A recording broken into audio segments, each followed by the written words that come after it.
Here are my takeaways from Module 3, Tensions Between Profit Motive Ethics and Legal Decisions.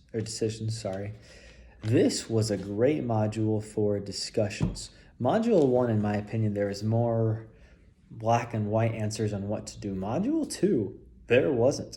And that's kind of the point. That's why we have these case studies, I think. We start with the Joe Gifford case.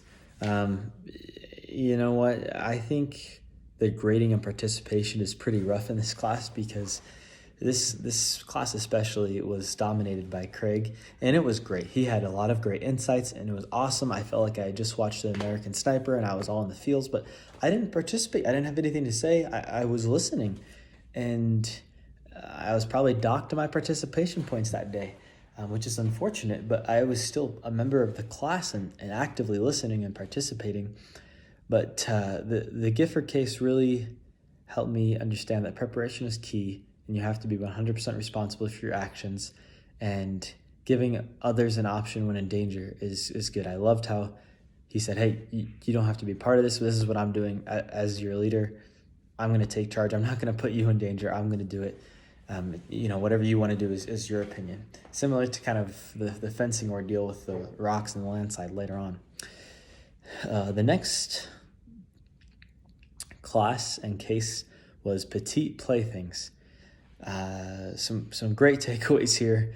Underlying factor is don't do illegal things, have good morals, have good communication, treat everybody with respect, and honesty is the best policy. Those are some pretty straightforward takeaways there, but it was definitely questionable in what you do and how you go about it. There's a fine line. There's some gray area there. The next one is the micromanager. This one actually was not gray area to me. It was more about communication than micromanaging. There could have been a better case study for micromanaging, but maybe a lot of micromanaging has to do with communication in general. My opinion there is, and on a lot of these, is really comes down to having good communication with your employees, with your leaders, in general, with your spouse. Communication is a key aspect of business. The next case study is performance management, and I got Matthew A. Hunter, so I got the A side, and really having to do with family members. Biggest takeaways here are set expectations with your family members. Be open with them. Again, have open communication. When it comes to family, you're going to be more lenient. To be honest with you, you are going to be more lenient. That's just how it works. But at the same time, you got to have communication, and sometimes you got to be willing to do and make the hard choice, like Brother Bert shared his experience with his business. Next, speaking of Brother Bert, is Rexburg Motorsports.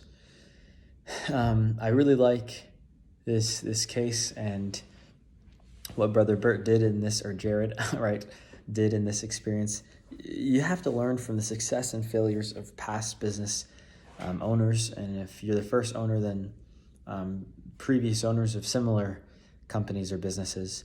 I think I like the viewpoint and the way that Jared went about it, and in my opinion, it's the same way that mission presidents should go about it. They tell mission presidents, your first 6 months, review, learn, understand, report, don't change. At about 6 months is when you can start changing rules.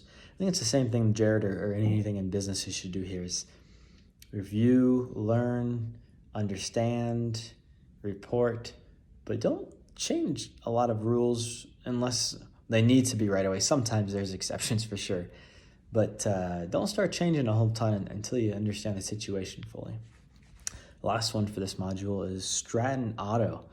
And this one hit home because I worked as a car salesman for a couple months. So I've worked in the auto industry. And the first thing that happened when I started working there is people were like, hey, you gotta be aware that there's some bad blood in the water. There's some shady stuff that goes on. So this case study was hitting home. And really when it comes down to it is, do you hold a temple recommend or not? Honesty, integrity, having moral discipline, and making the hard decisions again about firing people. So those are my takeaways for this module. Thank you.